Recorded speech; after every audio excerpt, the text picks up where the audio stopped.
shielded spacesuits saw flashes of light with their eyes shut that they described as shooting stars, due to radiation penetrating first the shuttle's shielding, then their spacesuit shielding, then their skulls, and finally the retinas of their closed eyes. As a result, CNN issued the following report noting NASA's unpredicted surprise. The radiation belt surrounding Earth may be more dangerous for spacewalking astronauts than previously believed. Scientists say the phenomena known as the Van Allen belts can spawn killer electrons when the Earth's magnetic field changes.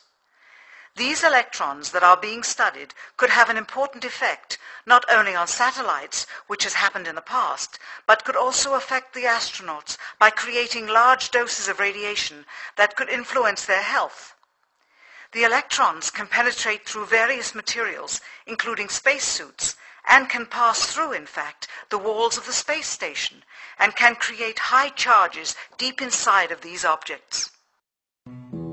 President Kennedy, a man of political, not scientific background, set the irrevocable goal of landing a man on the moon by the end of the 1960s, just days after America's first astronaut had spent a mere 16 minutes in space, not even achieving a single orbit around the Earth.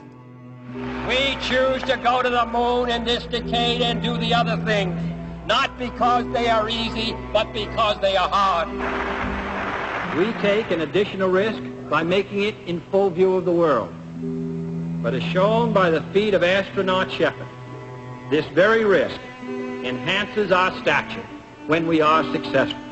The technology necessary to launch the massive Saturn V rocket and an intercontinental ballistic missile is 95% similar. When the Soviet Union launched mankind's first satellite, Sputnik, in 1957, there was grave concern that they had mastered space ahead of the United States and might use this advantage to launch a first nuclear strike from an orbit high above North America. When they also put the first animal in space, then the first man in space, then achieved the first spacewalk, the first crew of 3, and the first ever of 2 simultaneously orbiting spacecrafts, concern turned to fear and then horror as America watched their communist enemy achieve all these firsts with no hope in sight of ever catching up. President, a member of Congress said today that he was tired of seeing the United States second to Russia in the space field. I suppose he speaks for a lot of others. What is the prospect that we will catch up with Russia and perhaps surpass Russia in this field? However tired anybody may be, and no one is more tired than I am, it is a fact that it's going to take some time, and I think we have to recognize it. They secured these large boosters, which have led to their being first in Sputnik and led to their first putting their man in space. We are, I hope, going to be able to carry out our efforts with due regard to the problem of the life of the man involved this year. But we are behind. If it was impossible to better the Soviets in the space race, which was really a race of technological armaments, what could be done? How could America offset the threat of superior weaponry? Throughout the history of rivalry and war, astute generals of lesser armies than their counterparts have used deceit and misinformation as a method to achieve victory. In World War II, for example, columns of inflatable tanks were placed at locations afar from Normandy to draw German forces away from the real location of invasion. The Star Wars missile defense program rigged tests to make it seem more advanced than it really was. That's the conclusion of the General Accounting Office. The aim was to fool the Soviet Union about US military readiness during the Cold War.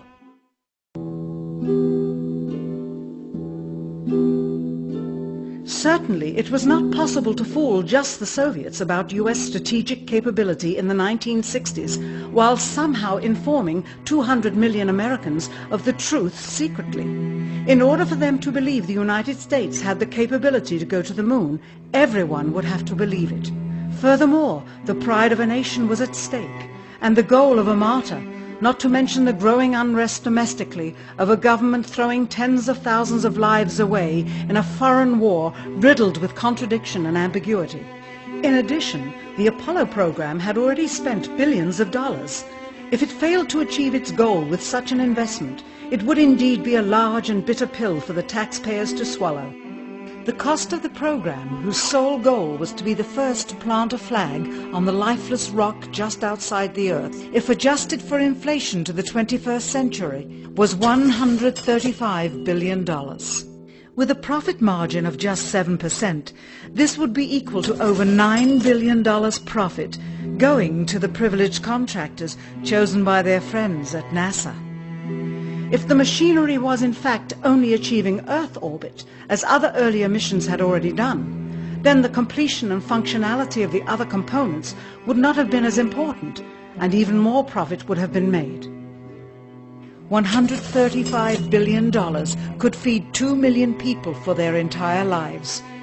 It could also buy 2 million two-bedroom houses. Yet how could such an undertaking be kept secret, and for such a long time? To the latter, one needs only to remember that an unsolved riddle 6 years older, the assassination of President Kennedy, still daunts the minds of the vast majority of Americans. As a parent of a conspiracy, as his assassin being assassinated himself, the truth of the matter has still escaped history. In keeping a secret of the magnitude of the Apollo missions being fraudulently created, one turns to the Manhattan Project for comparison.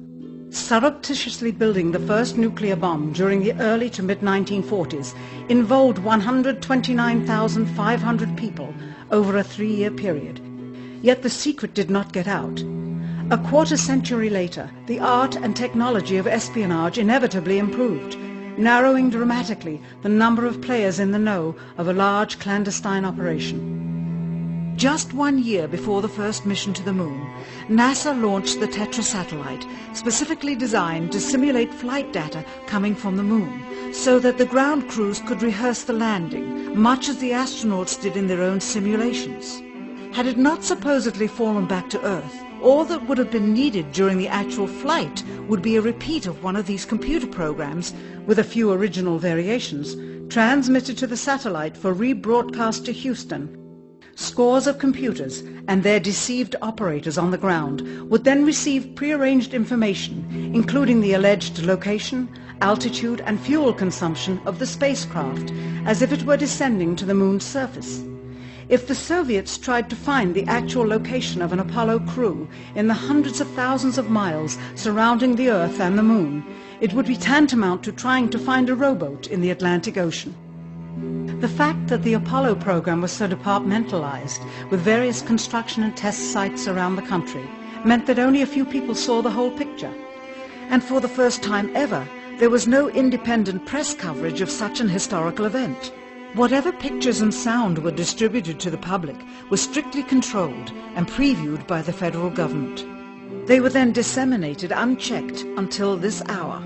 For who would realize that the unthinkable was not only possible, but absolutely true?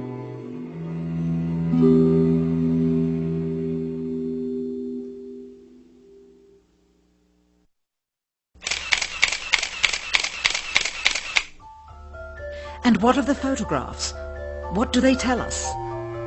On 3 separate occasions, our office asked NASA's Public Relations Department for every single picture of an astronaut on the surface of the moon, just during the maiden voyage of Apollo 11.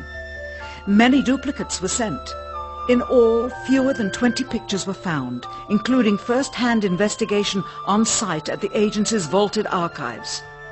Quite surprising, considering the historical significance of the event. These very photographs are the same ones circulated year after year on anniversary commemorations.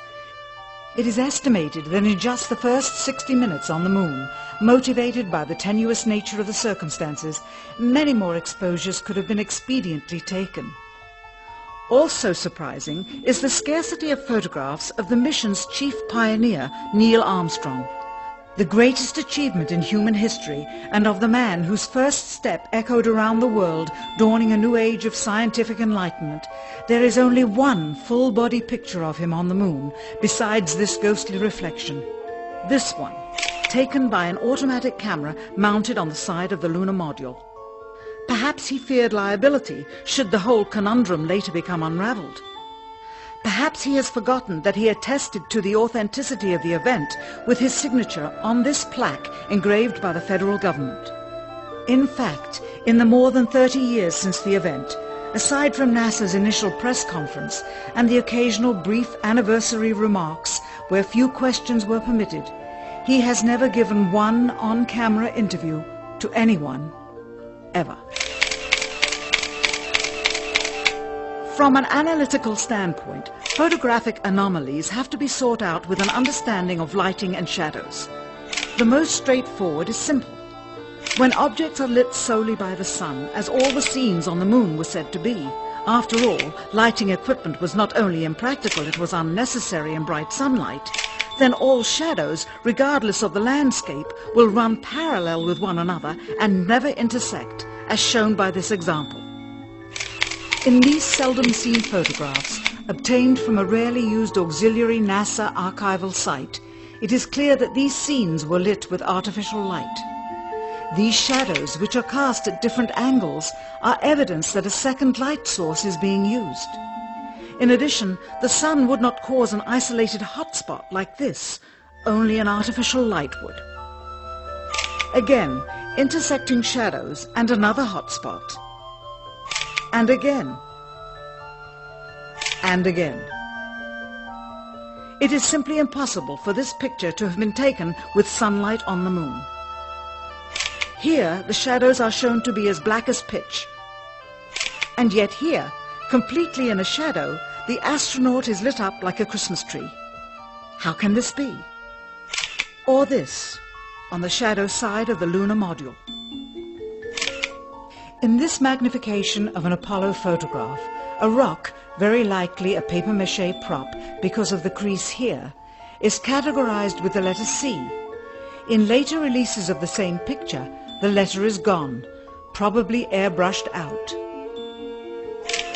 Here, a crosshair, which was burned directly into the image from the film plate, and thus should always appear on top of the objects in the photograph, appears behind the object in this scene, clearly revealing a composite of two pictures into one. Someone apparently forgot to create a burn crater underneath the lunar module's 10,000-pound thrust engine, despite the fact that during ground tests there was a real concern for the vehicle falling into the hole the engine created as it descended. Here is a Norman Rockwell depiction drawn just 2 years earlier based on the latest specifications and scientific data. In these enlargements, it looks as though the lunar module was simply placed there. Not even one speck of moon dust on the landing pod. As a result, all subsequent flights had to have the same discrepancy, which was explained away by the effect of no atmosphere. And what about stars? On the moon, with no atmosphere, they must have been quite a sight to behold. Yet there is seldom any mention of them, if ever, by any of the astronauts on any of the missions. Undoubtedly, creating a mural with all the constellations properly placed in the sky would have been virtually impossible to create accurately, much less realistically. A competent amateur astronomer would have been able to call attention to the slightest error in measurement. The answer? Not to talk about the stars. Ever. In their post-flight press conference, it was the only question to which Neil Armstrong responded with an absence of memory. When you looked up at the sky, could you actually see the stars and the solar corona in spite of the glare? We were never able to see stars from the lunar surface.